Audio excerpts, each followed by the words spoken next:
tardes, hermanos, espero que os encontréis todos muy bien. En esta tarde voy a hacer yo el estudio y esta tarde y las que vienen también, porque durante varios miércoles voy a estar hablando yo, porque hablando con el consejo decidimos coger un tema que nos parece de actualidad y nos parece necesario, un tema para exponerlo, para enseñar a la Iglesia sobre el tema este del que vamos a tratar. Y el tema no es otro que el cristiano y la ley. Y yo creo que voy a usar, no sé todavía exactamente cuántos miércoles, pero durante varios miércoles me vais a tener a mí por aquí dando el estudio y hablando de este tema. Entonces voy a orar y después vemos un versículo y os pongo un poco en contexto de todo este tema que es importante. Tiene muchas cosas que hay que aclarar que son importantes para el creyente. Venga, oremos. Nuestro Dios, nuestro Padre, bendito eres, bueno eres, y parte de ese maravilloso plan que tú has hecho con los hombres desde que pusiste al primero en la tierra hasta que nazca el último o muera el último de los hombres. Parte de ese maravilloso plan es la ley. Y Señor, enséñanos qué papel tiene, qué lugar tiene la vida, la ley en la vida del creyente. Enséñanos, Padre, para que podamos vivir de una forma que a ti te agrade, sin ser engañados, sin ser llevados por doctrinas raras que tantas encontramos en la actualidad. Dame, Señor, palabras para enseñar a la Iglesia y para proteger a la Iglesia de todas las falsas doctrinas. Gracias en el nombre de Cristo. Amén. Muy bien, pues dejadme que comience leyendo un texto que lo tenemos en 1 Timoteo, capítulo 1. 1 Timoteo, la carta escrita por Pablo a Timoteo, que sería un joven pastor. Por lo tanto, 1 Timoteo 1, 3 al 7. Fijaos cómo dice: como te rogué que te quedases en Éfeso cuando fui a Macedonia, para que mandases a algunos que no enseñen diferente doctrina, ni presten atención a fábulas y genealogías interminables que acarrean disputas más bien que edificación de Dios, que es por fe. Así te encargo ahora. Pues el propósito de este mandamiento es el amor nacido de corazón limpio y de buena conciencia y de fe no fingida, de las cuales cosas, desviándose algunos, se apartaron a vana palabrería, queriendo ser doctores de la ley, sin entender ni lo que hablan ni lo que afirman. Pero sabemos que la ley es buena si uno la usa legítimamente. Conociendo esto, que la ley no fue dada para el justo, sino para los transgresores y desobedientes, para los impíos y pecadores, para que los irreverentes y profanos, para los parricidas y matricidas, para los homicidas, y sigue con una lista de pecados graves, por supuesto. Entonces, Pablo está animando a Timoteo a que luche contra esas doctrinas que están apareciendo ya en la iglesia primitiva, y son las falsas doctrinas en general. Ahora, en lo que nos vamos a enfocar, en la falsa doctrina que nos vamos a enfocar, es en la de los judaizantes. Y hoy en día hay mucha clase diferente de judaizantes. Judaizantes, empiezo definiéndolo, es la persona que quiere cumplir la ley para ser agradable delante de Dios. Puede ser que crea en Cristo, pero que también siga la ley y cree que debe seguir la ley para ser agradable delante de Él, cosa que la Biblia no nos enseña nunca.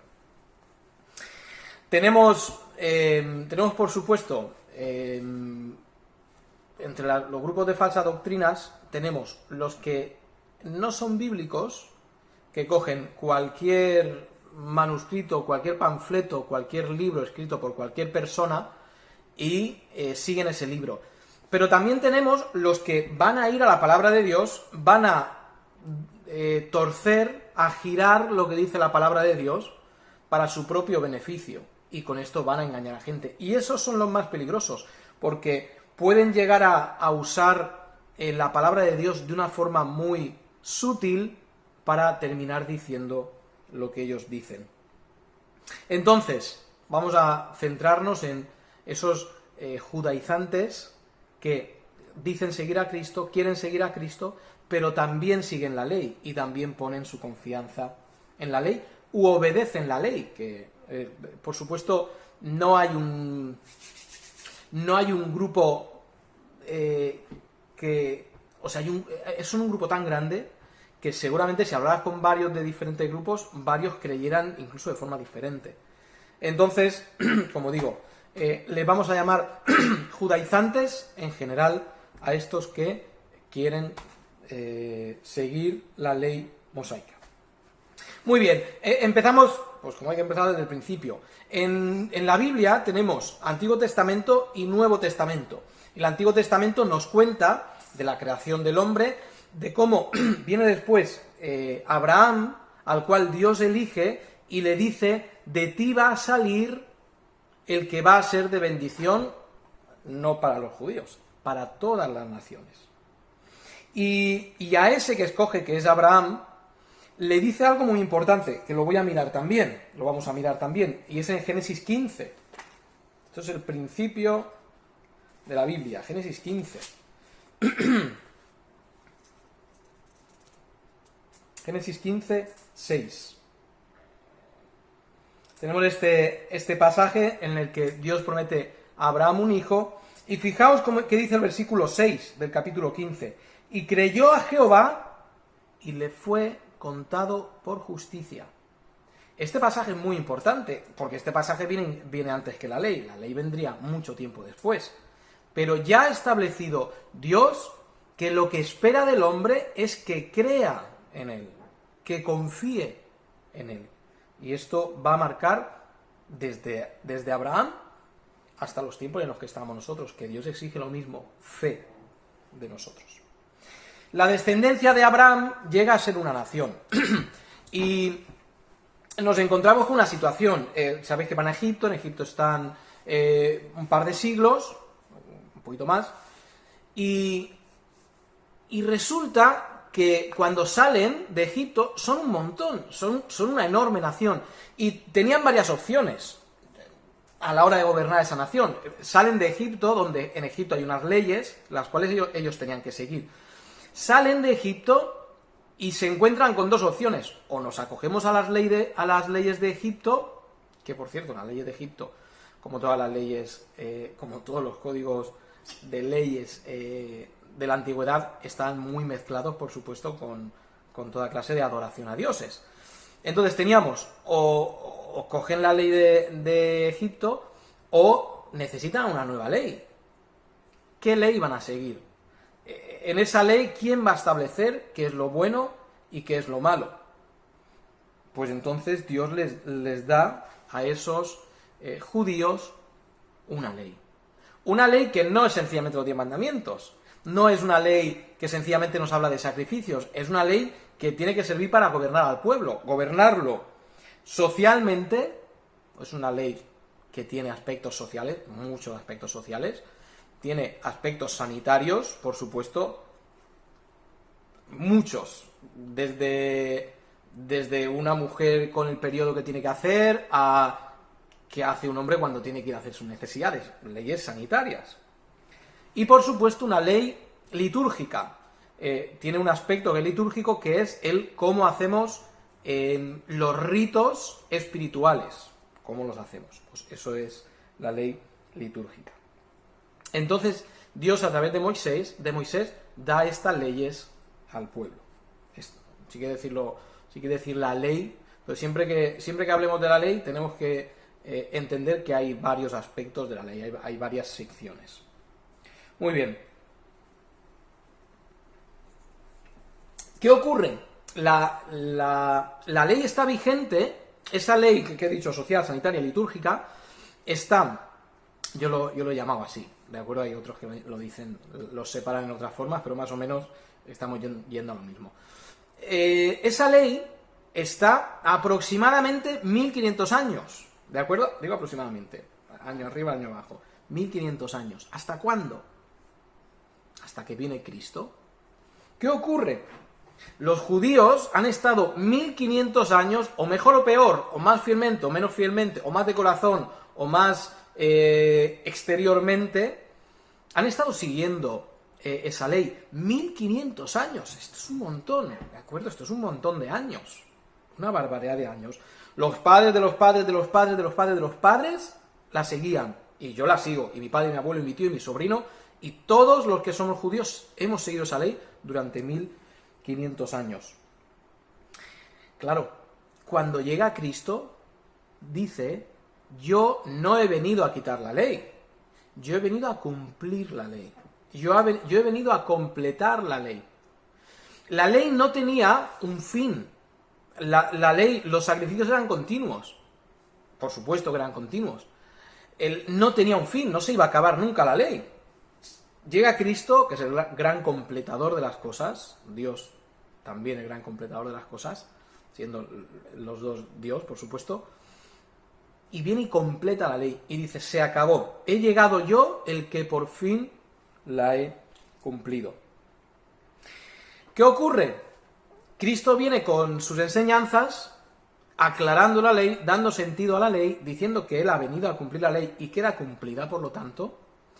Y esto crea un gran choque entre los judíos, que les costaba abandonar la ley, que habían seguido tantos años, y los judíos que entienden y dejan la ley para abrazar solamente a Cristo. Y tenemos también los gentiles que nunca han seguido la ley judía, y un grupo de los judíos quieren convencerlos de que no solamente Cristo, sino también la ley. Entonces tenemos aquí una gran confusión. Tenemos una situación difícil. Este choque de pensamientos, también cultura, costumbres, esto lo tenemos reflejado en la Biblia. Por supuesto, tenemos una carta que habla directamente en contra de los judaizantes, que es la carta, ya lo sabéis, es la carta de Gálatas. Muy bien, vamos a centrarnos en lo que encontramos en el contexto histórico bíblico. Muy bien, Pablo, cuando él decide, o Dios le manda, mejor dicho así, hacer sus viajes, él va por parte de Europa, Asia, todo esto, y Pablo, sabemos que lo primero que hacía cuando era y llegaba a una ciudad nueva era ir a la sinagoga. Hechos 18. Hechos 18.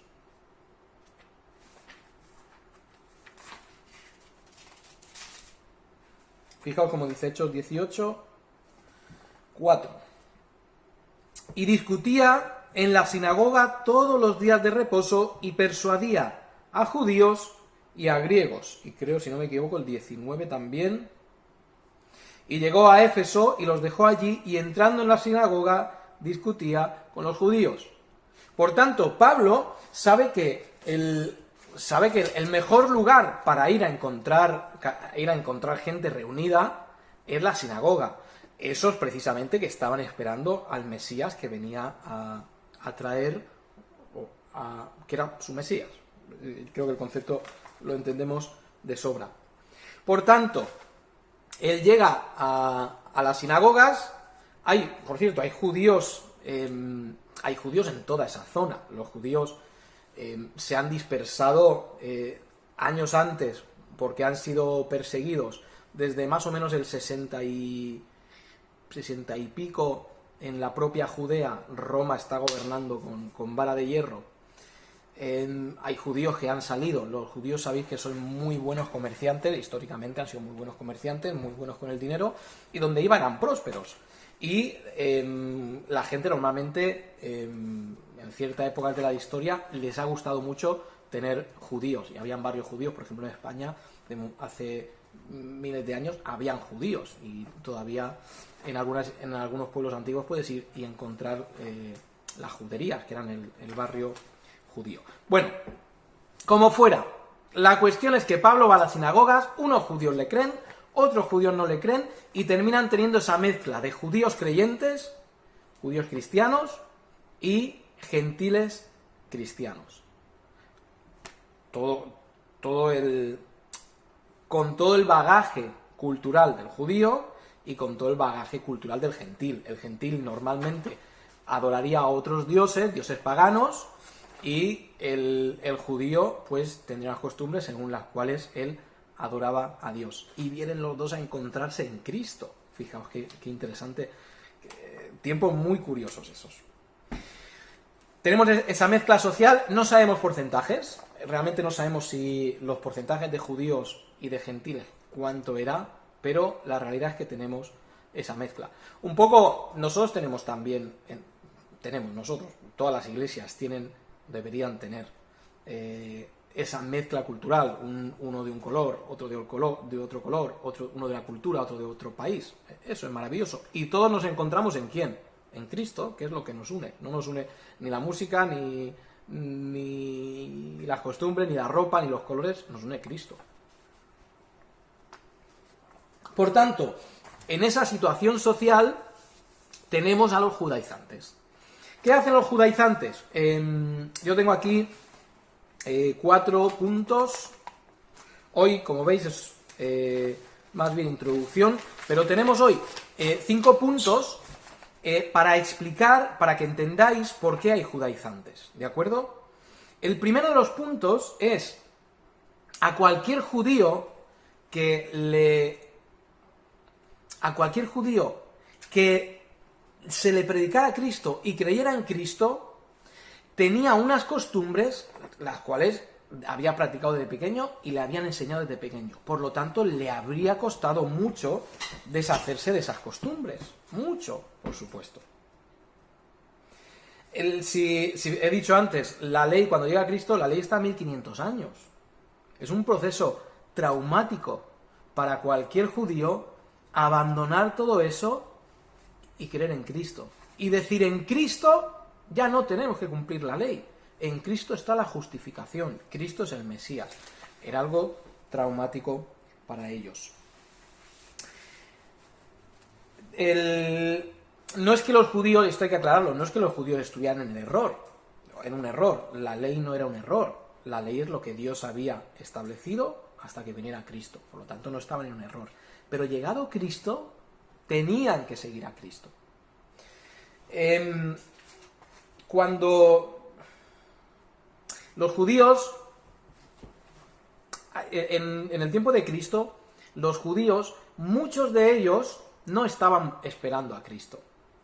Es bonito revisar cuando vas a los evangelios, cuando el texto nos dice que ciertas personas esperaban a Cristo, o esperaban el reino, o esperaban el cumplimiento de los tiempos. Cuando tiene que aclarar esto el texto, es porque una inmensa mayoría de las personas no esperaban el reino de Dios ni el Mesías. Lo que les importaba era seguir su vida. Tenemos, por ejemplo, en Marcos 15, 43, tenemos a José de Arimatea, que nos dice que éste esperaba el reino de Dios. Tenemos en Lucas 2.25 a Simeón, y también un poquito más abajo, en el 38, tenemos a Ana, la profetisa Ana, que deseaba esperar, usa la palabra, esperaba el cumplimiento de los tiempos. Por ejemplo, a los gentiles no les interesaba la llegada de Cristo. Cuando Cristo llega y hace un montón de señales, estos dicen, mira, no nos interesa que venga Cristo, si estamos maravillosamente bien con nuestro sistema religioso. No nos interesa para nada, y lo rechazaron. Ellos preferían seguir con sus leyes. Y es lo que ha pasado en forma global en los judíos. Hay judíos que creen en Cristo, gloria a Dios, pero hay judíos que siguen con sus costumbres, exactamente igual no, porque las costumbres también han ido cambiando por el tiempo, y dependiendo también de cada grupo judío, porque hay 3 grupos judíos mayoritarios, cada uno de estos grupos tienen también unas costumbres un poquito diferentes. Entonces, la primera cosa era la dificultad de un judío de renunciar a lo que había creído durante 1500 años. Segundo lugar, como hay judíos, tengo que decirlo, como hay judíos que no quieren renunciar a lo que han venido practicando, hacen una mezcla, dicen, vale, Cristo sí, pero la ley también. Cristo vino a salvar, vino a traer luz, paz, vida, pero hay que seguir la ley, porque la ley es lo que nos dio Moisés, y la ley es bueno. Entonces hacen ahí esa mezcla. En segundo lugar, ¿por qué aparecen judaizantes? Porque una de las grandes dificultades de los judíos, quiero hablar tan rápido que me trabo. Voy a hablar despacio, o voy a hablar más claro. Uno de los grandes problemas que tenían los judíos era que cuando abrazaban el cristianismo y reconocían a Cristo como el Mesías, tenían el rechazo automático de los suyos. Los judíos rechazaban al que de repente comenzaba a seguir a Cristo, porque oficialmente para los judíos Cristo era un mentiroso, Cristo era un engañador al cual habían crucificado y lo habían quitado de en medio. Por lo tanto, si tú seguías a Cristo, estabas mal, y lo más normal era que te rechazara tu familia. Ahora, entendamos una cosa. Los judíos son un grupo que no tiende a mezclarse, o no tendía, ahora en la actualidad no lo sé, pero seguramente en la actualidad sea diferente. Pero en aquellos tiempos los judíos no se juntaban con los gentiles. Por lo tanto, donde fueran, a la ciudad que fueran, en Éfeso, en Tarso, en donde fuera que estuvieran, se creaban comunidades cerradas de judíos que tenían trato entre ellos, y seguramente que ellos se conocieran todos entre ellos. Se formarían guetos. Guetos es una palabra que entendemos. Se formarían guetos de judíos que no comían con gentiles, que comerciaban con ellos, pero tenían el trato justo. ¿Qué pasa? Tú llegas a la sinagoga, escuchas a Pablo, crees a Cristo, y cuando llegas a tu casa, no es que te haya rechazado tu familia, es que te rechazan tus amigos, parientes, amigos, tu comunidad, la comunidad donde tú estabas, donde tú habías crecido y vivido, y tenías poca relación con los de fuera, te había rechazado. Por tanto, el judío que reconocía a Cristo estaba solo, absolutamente solo. Claro, por supuesto que esto era un problema. Fijaos, Mateo 10:32, esto cobra sentido cuando leemos Mateo 10:32.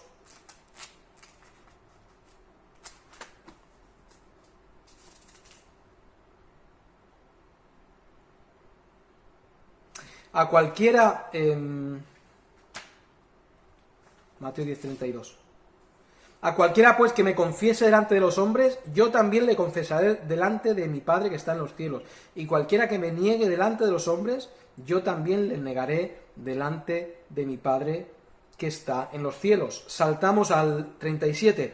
El que ama a padre o madre más que a mí, no es digno de mí. El que ama a hijo o hija más que a mí, no es digno de mí. Y esto a los judíos les da directamente en la frente, porque los judíos, una comunidad cerrada, y más cuando estaban fuera de su lugar de origen, en Filipo, en Tesalónica, en Roma, donde fuera, que se cierran más como una comunidad, sufren el rechazo de sus padres y de sus familiares. ¿Qué ocurre? Aquí ellos podían llegar a decir, mira, sí, yo sigo a Cristo, pero también sigo la ley, sigo siendo lo vuestro porque yo sigo la ley. Y podía contemporizar, negociar a Cristo y negociar a la ley para hacer una mezcla y quedar bien con los dos lados, con Cristo y también con los suyos. Esto era una tentación que podían tener ellos. Si habéis seguido los vídeos del testimonio de Max Rosbaly, ahí pues muy claramente nos cuenta cómo su madre, su padre, en principio su mujer, sus hijos lo llegaron a rechazar por ser creyente. Muy bien. Tercer punto. ¿Por qué aparecen los judíos? Otra cosa por la que aparecen es porque ellos haciendo una mezcla, pueden quedar bien también delante del Estado. Y explico por qué. El judaísmo es una religión antigua. Y cuando llegamos a Roma, aunque los judíos son, en Judea sobre todo, más que en el resto de Europa, en Judea, que el resto de Europa no, el resto de Asia, en Judea son perseguidos. Y tenemos la destrucción de Jerusalén, años 69, 70 después de Cristo, antes del 60, todas las guerras que hay, y en cierto momento en la diáspora, después del año 70, se les obliga, o sea, les impide, se les prohíbe a los propios judíos entrar en Jerusalén. O sea, en Judea son muy perseguidos, pero en Asia y en Europa, como es una religión antigua y como las comunidades lo practican sin hacer daño a otros, son permitidos. ¿Eres judío? No hay ningún problema. Ahora viene una religión nueva, Cristo.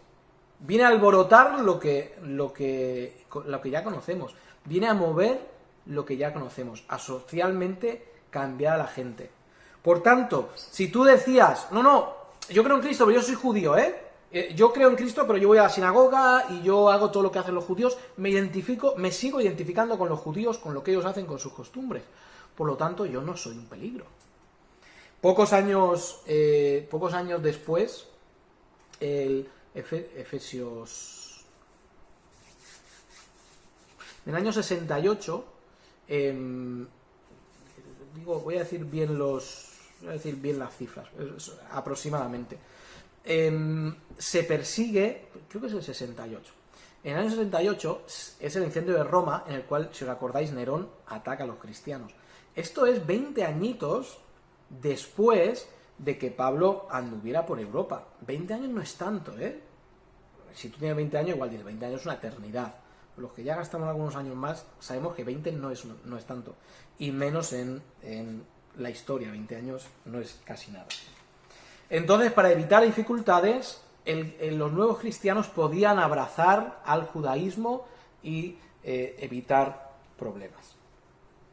Otro aspecto de por qué hay gente que, aún siguiendo a Cristo, quería continuar con la ley judía, es el tema muy actual de las obras, de la tentación, de la inclinación que tenemos los hombres a hacer cosas para sentirnos bien y para sentirnos aceptados por Dios. Por supuesto, la ley judía era una ley con muchas costumbres, una ley muy visual, 600 y pico, 630 por ahí, mandamientos, y costumbre, qué hacer, cuándo hacerlo, ciertos días nos vestimos así, ciertos días hacemos esto, ciertos días hacemos lo otro. Era una ley llena de costumbres. Llegamos al cristianismo, y en el cristianismo no hay costumbres, excepto celebración de la Cena del Señor, el bautismo. Aparte de eso no hay costumbres. No hay un día en el cristianismo, si se juntaban domingo, porque era el día que había resucitado el Señor, pero podían haberse juntado cualquier otro día. El cristianismo es una voy a decir religión, no, creencia, que está exenta de costumbres. Está exenta de comer esto este día, no comer esto este día, vestir así de esta forma este día, hacer este ritual este día, cantar esta cosa este día, cosa que la ley judía lo era. Y nosotros tenemos, como individuos, tenemos una tentación, una inclinación a hacer cosas para sentir que ganamos el cielo. A hacer cosas para que Dios nos mire bien y nosotros estar muy orgullosos de lo que hemos hecho. ¿Por qué si no existe el orgullo espiritual? El orgullo espiritual es mira lo que yo he hecho, o mira lo fiel que yo he sido, o mira los años que yo he predicado, o mira cómo predico, o mira cómo canto, o mira cómo hago yo esto para Dios. Y, como digo, saliendo de una religión como la judía, tan llena de costumbres, tan llena de ritos, llegar al cristianismo donde el justo por la fe vivirá, donde lo que es reconocido por Dios es la fe, no son los actos los que llegan a darte justicia. Tendríamos a muchos judíos queriendo hacer cosas, como antes hacían en la ley judía, queriendo hacer cosas ahora en el cristianismo para ser aceptados por Dios. Por supuesto, a nosotros no nos hace mejor ni nos gana el cielo de ninguna forma las obras que nosotros hagamos. ¿De acuerdo? De ninguna forma. Por supuesto, tenemos a muchos hombres en cualquier religión. Esto es lo que quería decir. Que, ¿por qué los hombres hacen obras? ¿Por qué la gente... yo creo que esto cada vez menos, ¿no? Bueno, estamos volviendo una sociedad tan secular, tan antiespiritual o aespiritual, que ahora solo seguimos lo que se toca, ¿no? Pero ¿por qué a lo largo de toda la historia del hombre, el hombre siempre ha querido hacer cosas para que los dioses le reconozcan?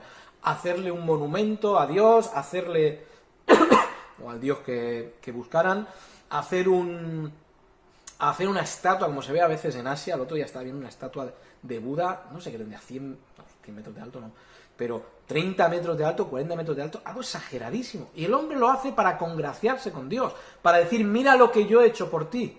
Y eso podría llegar hasta nosotros. Así que nosotros seamos muy cuidadosos con eso.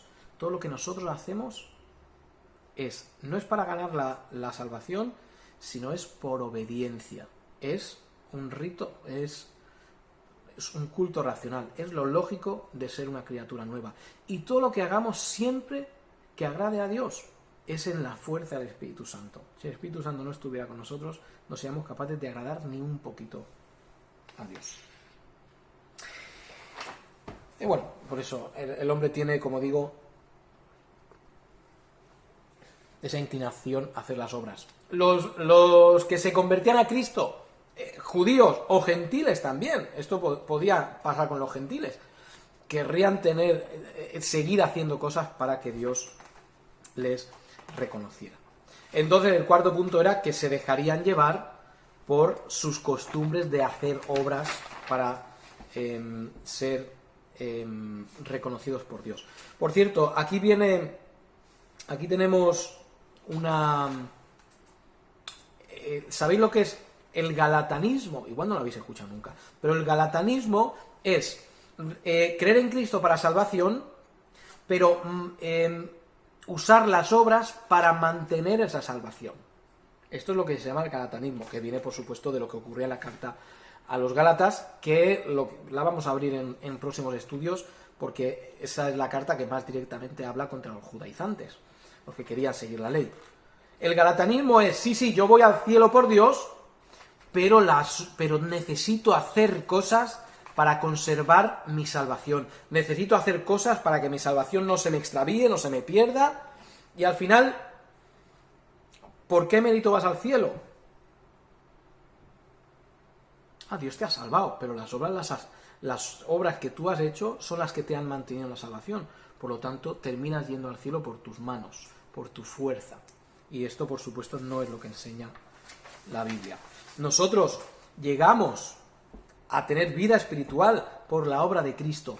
Y llegamos a tener cada día que vivimos, llegamos por la gracia de Cristo a mantenernos. Sin la gracia de Cristo no seríamos nada, no por nuestras obras.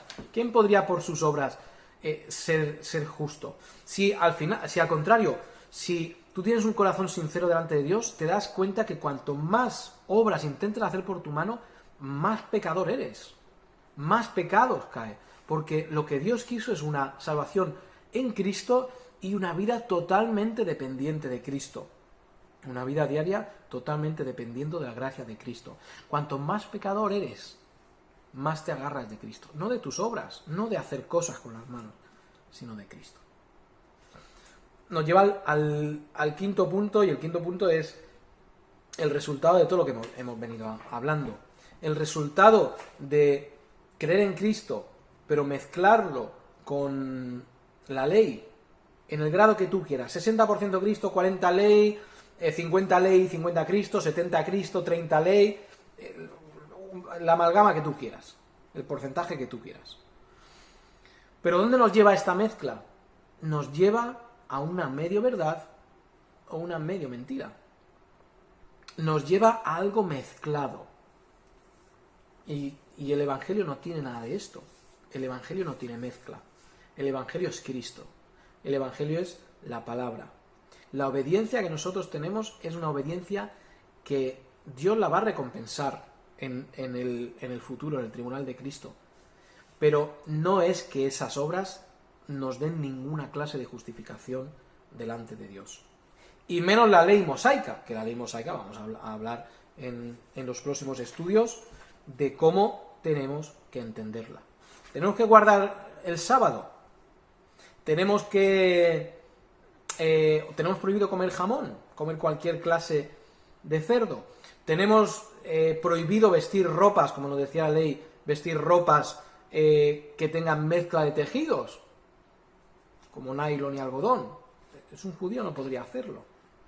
Tenemos que ser impuros si tocamos un muerto. Todo eso es lo que vamos a estar viendo en las próximas semanas para intentar aclarar y, por supuesto, para que no seamos llevados a engaño ni desviados de Cristo, que es lo que nos interesa. No es Cristo y algo, es solamente Cristo. Y esto es lo que vamos a ver, Dios mediante, en las próximas semanas. Que espero que si tenéis preguntas sobre este tema, os aclare bastante los estudios. Iba a decir también, si tenéis cualquier clase de cuestión que queréis que aclare, me mandáis un WhatsApp y yo lo apunto e intentaré contestar la pregunta. Aquí lo dejamos, voy a orar y el miércoles nos vemos. El miércoles no, el domingo nos vemos, Dios mediante. Oremos. Padre nuestro, tú eres maravilloso, eres en todas tus obras perfecto, en todas las etapas diferentes en las que has hecho vivir al hombre, en cada una de ellas, Señor, has hecho las cosas perfectamente.